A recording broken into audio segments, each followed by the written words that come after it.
আসসালামু আলাইকুম, সবাই কেমন আছেন? আশা করি আপনারা ভালো আছেন। আলহামদুলিল্লাহ আমরাও ভালো আছি। সকালবেলা ঘুম থেকে উঠলাম, উঠে এখানে ফ্রোজেন পরোটা বানাইছিলাম, সেটা আবার ফ্রিজ থেকে বের করে নিলাম। ভাবলাম যে এখন থেকে এভাবে বেলে ফ্রিজে রেখে দিব পরোটা। প্রতিদিন সকালবেলা ঘুম থেকে উঠে পরোটা বেলতে ভালো লাগে না, তো আমি তো সুন্দর করে বেলে রেখেছি, দেখি পরোটাগুলো সুন্দর হয় নাকি। যদি এরকম সুন্দর হয় তাহলে সব সময় এরকম বেলে ডিপ ফ্রিজে রেখে খাবো। যাই হোক, আমার তাওয়াটা তো বেশি ভালো ছিল না, তাও দেখলাম না মাশাআল্লাহ অনেক সুন্দর হয়েছে। এখন থেকে ভাবছি যে এইভাবেই প্রতিদিন সন্ধ্যা হলে যখন কাজ থাকবে না, রাতে তো তেমন কোনো কাজ থাকে না, তখন আর কি রুটি বেলে এইভাবে ফ্রোজেন করে রেখে দিব। আর এই পলিথিনগুলো আমি রেখেছিলাম জমায় জমায়, যখন বাজার আনে তখন সেটা আবার ভালো করে কেটে পরোটাগুলো একটার পর একটা দিয়ে রেখে তারপরে ডিপ ফ্রিজে রেখে দিয়েছিলাম। যাই হোক, কথা বলতে বলতে আমার নাস্তাটাও প্রায় ভাজা হয়ে যাচ্ছে। নিধির বাবাকেও আবার ঘুম থেকে উঠালাম যে উঠো, চলো দুজন মিলে নাস্তা খেয়ে নেই। দুজনে একটু টেনশনে আছি, সবাই আমাদের জন্য দোয়া করবেন। আর এই যে পরোটাটা কিন্তু অনেক সুন্দর হয়েছে। আমার তাওয়াটা তো নষ্ট, এর জন্য আর কি বেশি একটা ভালো হয় না। তাওয়ার জন্য পরোটা আমার সুন্দর হয় না, আমার একটা তাওয়া কিনতে হবে। সময় হচ্ছে না, যখন সময় হবে তখন একটা কিনে নিব। আর দুপুরে রান্না করব, সেটাও ভাবতেছিলাম যে কি রান্না করব। ফ্রিজে মুরগি ছিল, সেটাই আবার একটু ভিজিয়ে দিলাম। আর এখানে বড় মেয়ের জন্য আবার ইসবগুলি ভুসি ভিজিয়ে দিলাম, ওকে আবার সকালে একটু দিচ্ছি আমি। আর পেঁপে ছিল ফ্রিজে, কাঁচা পেঁপে যা আবার ভাজি করে নিলাম। ইদানিং আমি পেঁপেটা অনেক বেশি খাচ্ছি, আর লাউটাও বেশি করে খাচ্ছি, কারণ লাউ পেঁপে খেলে শরীরের জন্য ভালো, আর বাচ্চাদেরও খাওয়ানোর চেষ্টা করছি। এখানে আবার মুরগিটা ভিজায় মুগের ডাল দিয়ে মুরগি রান্না করে ফেললাম, আর মুরগি রান্না করা আমার হয়ে গেছে। এখন আবার আমি বাগার দিয়ে দিচ্ছি। শেষে আবার এই বাগারটা দিলে না অনেক ভালো লাগে। প্রতিদিন কি রান্না করব একটা টেনশন থাকে। আর রান্নার ফাঁকে হঠাৎ করে শুনলাম যে ভাবি নাকি সর্দি হাসপাতালে আসছে ডাক্তার দেখাতে, সেখানে আমার ভাগ্নি আবার ও আমার বাসায় আসবে। তো ভাবি আবার বলল যে না, রাত হয়ে যাবে বাসায় যেতে, যে কোনো লাভ নেই। কিন্তু ও নাকি অনেক কান্নাকাটি করছে, আমার ভাইকে ফোন দিছে, ও ফুপ্পির বাসায় আসবে।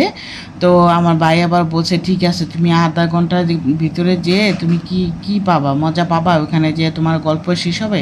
ও বলল হ্যাঁ, আমি আমার ফুপি আমার বোনকে দেখলেই আমি যথেষ্ট, আমি যেয়ে দেখে তারপরে আয়সা পড়বো। তা ওরা আবার হঠাৎ করে আসবে, আমি তো ভাবতেই পারি নাই। তো হঠাৎ করে আসছে, এসে মানে দুপুরে কোনো রকম খাওয়া দাওয়া করেই ওরা আবার চলে যাবে। আমি আবার বললাম যে এতটুকুর জন্য আসার কি দরকার ছিল। তা আমার ভাবি আবার বলল আমি তো আসতামই না। আমার ভাবি প্রায় আসে সর্দি হাসপাতালে ডাক্তার দেখাতে, কিন্তু আমার বাসায় কখনো আসে না। তো আজকে যেহেতু ছোট মেয়েকে নিয়ে আসছে, ও অনেক কান্নাকাটি করতেছিল, এর জন্য আসছে। এই যে দেখেন দুপুরে খাওয়া দাওয়া করে মনে হয় 1 ঘন্টা ছিল, এখনই ওরা চলে যাচ্ছে। কারণ আমার বড় ভাগ্নি মানে ওর বড় বোন বাসায় একা, ওরা 2জন আসছে, এর জন্য তাড়াতাড়ি করে চলে যাবে। আর বাসাও তো অনেক দূরে।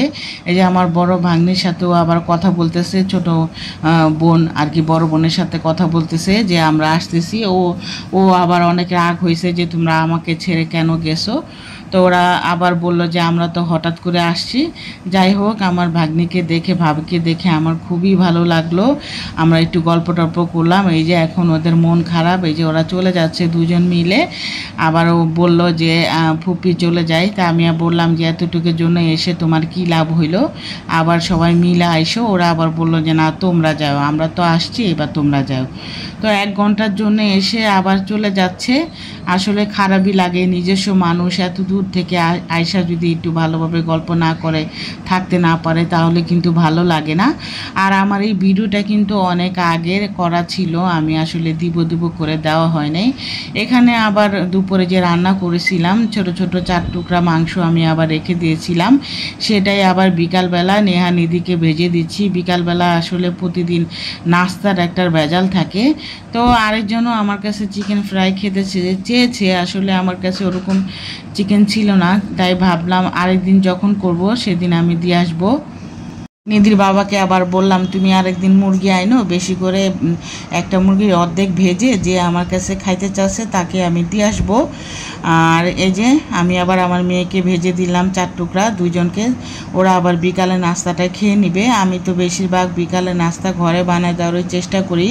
আসলে বাইরে ওরকম টাকা দিয়ে বেশি টাকাও লাগে, আর ওরকম পেট ভরে ওদের খাওয়া হয় না। আর এর জন্য বেশিরভাগ ঘরে বানায় দেওয়ারই চেষ্টা করি। আর বাইরে তেলটাও ভালো থাকে না, একদিনের তেল না, ওরা 4-5 দিনের তেল দিয়ে ভাজে। আর ঘরে তো মনে করেন আমি যে তেলটা দিয়ে ভাজবো, ভালো করে ছেঁকে উঠাবো, জানি তেল জানি না থাকে। আর এই তেলটা দিয়ে কালকে আমি তরকারি রান্না করে ফেলবো। আর হোটেলে কিন্তু একই তেল দিয়ে 5-6 দিন রান্না করে, এই জন্য গ্যাস্ট্রিকের সমস্যা হয়। আর এই যে আমার কড়াইটা কিন্তু ছোট হয়ে গেছে, আর তেল কম দিয়েছি তো এর জন্য মনে হয় কি যে ডুবা তেলে দিলে কিন্তু বেশি ভালো হয়। আর এটা অনেক ধৈর্য সহকারে ভাজতে হয়, তাড়াহুড়া করে ভাজলে কিন্তু কাঁচা থাকে ভিতরে। আর চুলার আঁচটাও মিডিয়াম রাখতে হয়। আর এই যে আমার চিকেন ফ্রাইটা কিন্তু ভাজা হয়ে গেছে, এখন 2 মেয়েকে দিয়ে দিলাম, ওরা আবার খেয়ে নিবে।